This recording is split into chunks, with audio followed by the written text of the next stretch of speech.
To the distance races we go. Here are the competitors. Section 1 of 1 finals. Hardware on the line. Trophies and medals at stake. Turner of Oklahoma State wearing 1. Shashi of Colorado 2. Of course, from her teammate there 3. You see the rest of them, the competitors, here in the women's 5,000 final. And if you're a distance fan like I am, this is what you've been waiting for all day. Between the men's and women's 5,000 and the distance medley events coming up, we should see some really good distance action. Starting with this women's 5,000. Off we go, women's 5,000 final.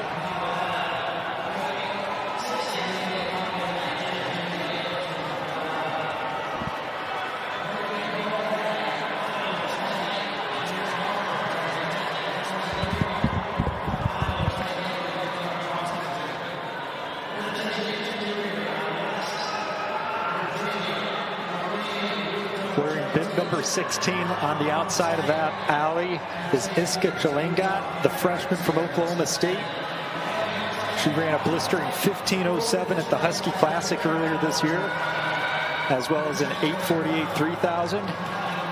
She's certainly one of our favorites as they take them through 36.90 through the opening 200.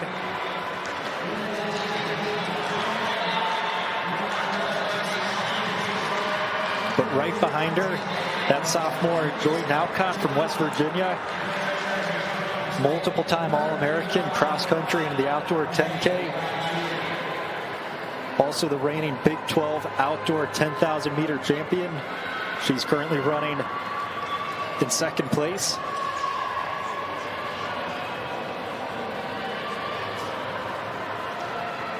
As they go through the first 474 seconds.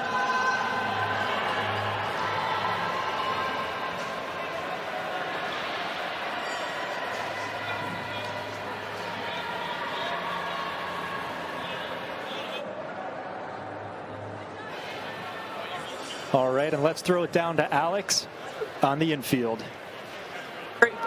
First Big 12 title in the long jump as well as a personal best.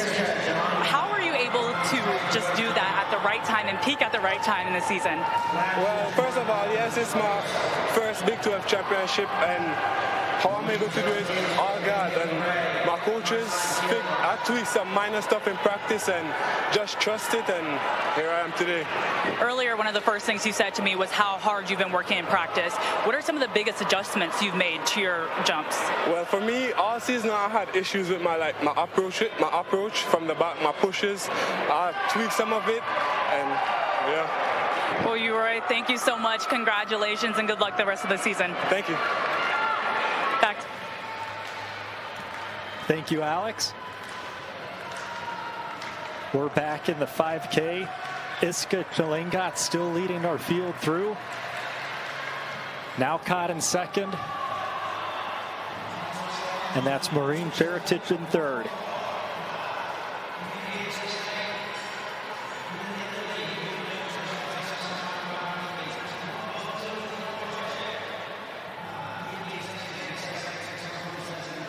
Mercyline Kirwa, the freshman from Iowa State, also in the mix up there. Ran a 15:09 at the Husky Classic. We should also point out the big athlete missing, Jane Hedegren, not entered in the 5K. We saw her earlier today in the mile.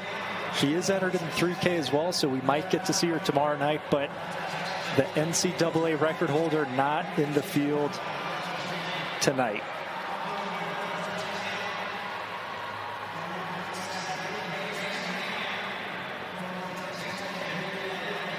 They came through the opening 800 in 2:32. So just over 5-minute pace.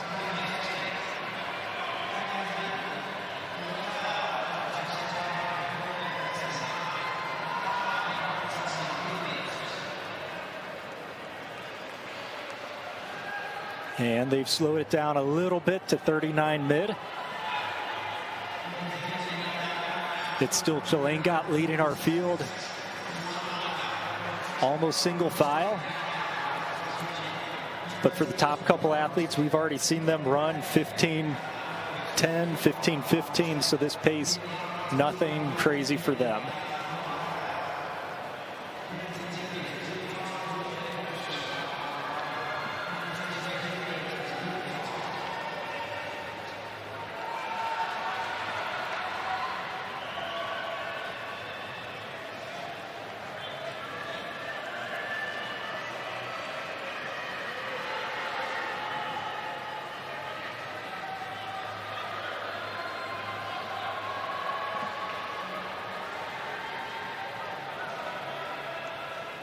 Our top three runners all looking very comfortable and relaxed.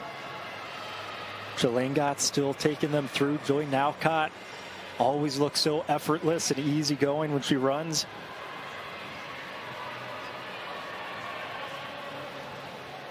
And it looks like that's Betty Kipkor, for the freshman from Iowa State, moving on up to second place. As they've come through the opening mile at 5:13. So they've slowed it down. A very comfortable pace for most of these women so far.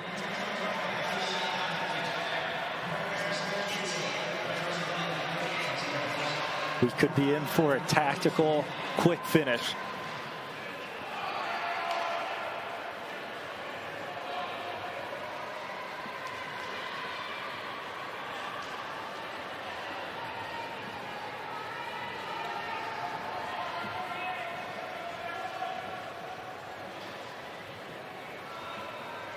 We've got a lot of young athletes in this field. Jelangot's the freshman, Kipkor's the freshman, Nowcott's a sophomore, Jeritic from Oklahoma State a sophomore. So a field that is very young, but has already proven that they can run some really fast times in the nation.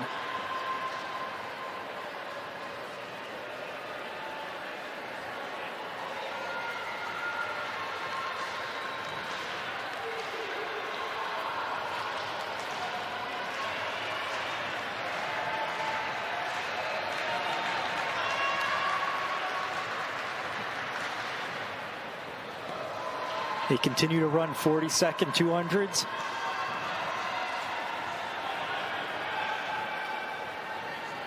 So right at that 5:20 mile pace.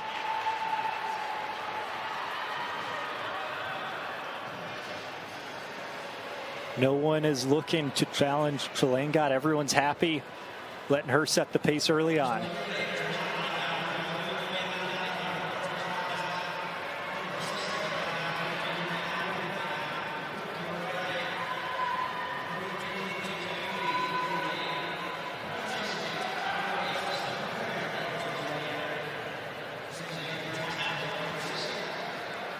You have to think in a race like this, Nowcott is going to be a factor in the closing stages. Our defending outdoor 10,000 meter champion, she's in third place at the moment.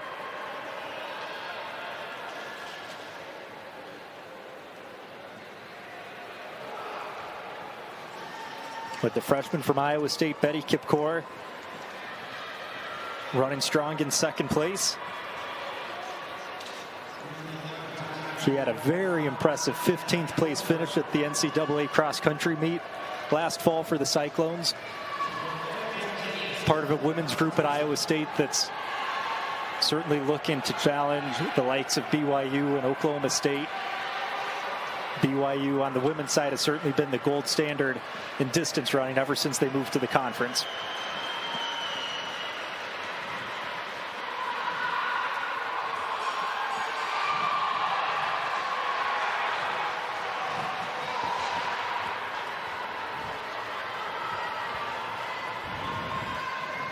And we see a big surge that last lap, a 33-second lap after a 40-second splits consistently. And we see that in the field. The top 5 athletes have broken apart, and it looks like the race has really truly started.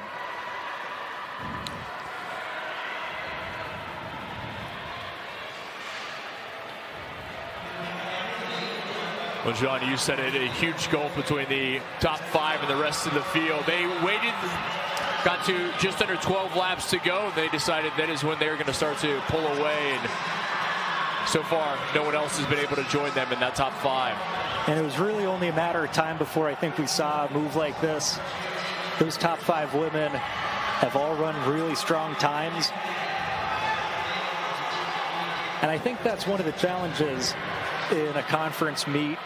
A lot of times you're used to in the regular season, you go out to a place like Boston or back in my day, Iowa State, and you would run a really fast but controlled race. You'd get a really good time, but you had perfect pacing, perfect splits. And then you get in the championship racing and you see these surges. Like they just went from 40 seconds to 33 seconds. So that inconsistency can really factor into the legs as you get into the later stages of the race.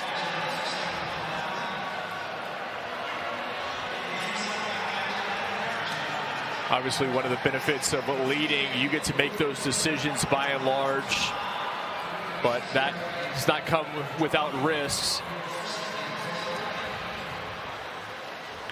And let's see what this split is. So back to 38 seconds. So they hammered out at 33 a couple laps ago and then have brought it back to 38 seconds. That's the kind of yo-yoing that can really have an effect. And we see a big move by Kipkour from Iowa State. And we see some more fracturing in that top 5 group. Starting to see some space open up as Kipkour makes a big push. The top 3 trying to separate themselves a bit. Top 3 all freshmen. A pair of Cyclones, Kipkour and Merceline and Kirwa. Jelaine Gott now in 2nd place. She had an incredible 7th place finish at NCAAs in cross country. So she's certainly, although she's a freshman, she's already one of the best distance runners in the country. And she's got that strong cross country base behind her as well. Well, you mentioned that yo-yo effect as Kipkour looks like she wanted to turn it on, then appeared that she downshifted just a bit. And they've settled in the last couple laps about 37 seconds. So still nothing crazy yet. Right at about 74, 75 second pace. Again, a lot of these women's have run 15-0, 15-15. Well, we know it is simply a matter of time when that decision is made.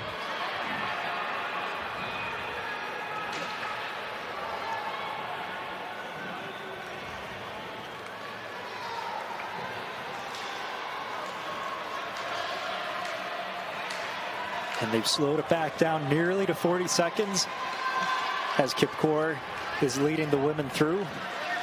Keep an eye on Joy Nowcott. We haven't really said her name a whole lot, but she's just been biding her time. She's not wasting any energy. She's been hanging out in 4th place.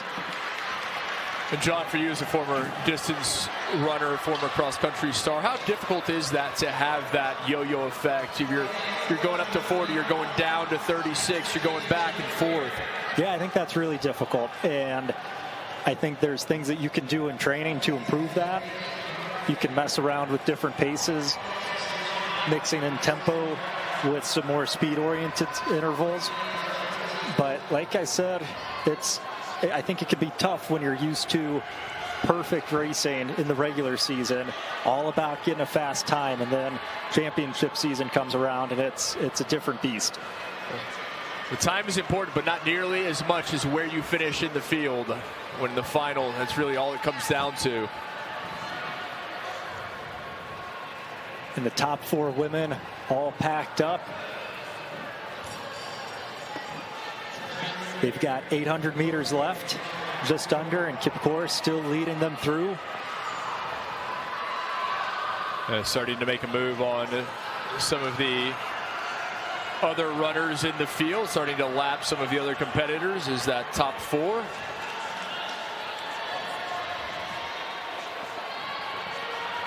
And to be honest, I think if you're one of these women, you have to realize that Hendriksen's not in the field. And so this is a chance to get a Big 12 title, because you know anytime Jane's in the race, it's going to be really hard. So All these women trying to take advantage of that opportunity. Yeah, take full advantage with the star freshman from BYU not in the field here in the women's 5,000 final.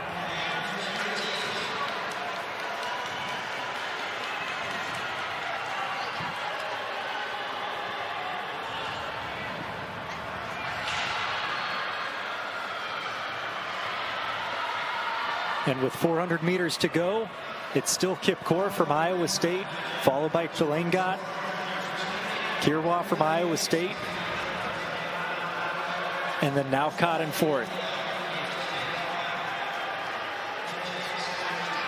Kip Core leading the way.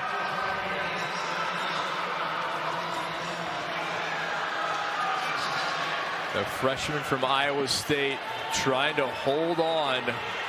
And now you're starting to see some positions change as they head into the bell lap. You see Kirwa, Chilengat. 200 to go. Women's 5,000 meters. Let's see if Kip Core can hold on. She's been doing a lot of work, but she looks good with less than 100 meters to go. Her teammate Kirwa making a move on the outside. Look at Naukat coming on the outside.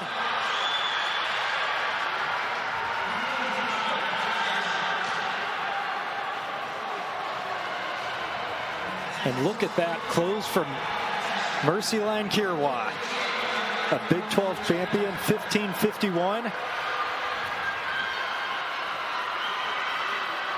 The freshman from Iowa State takes it, 15:51.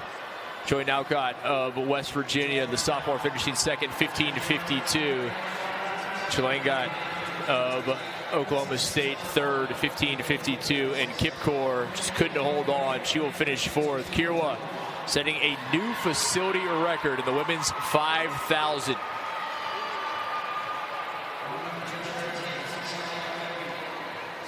What a finish from Mercyline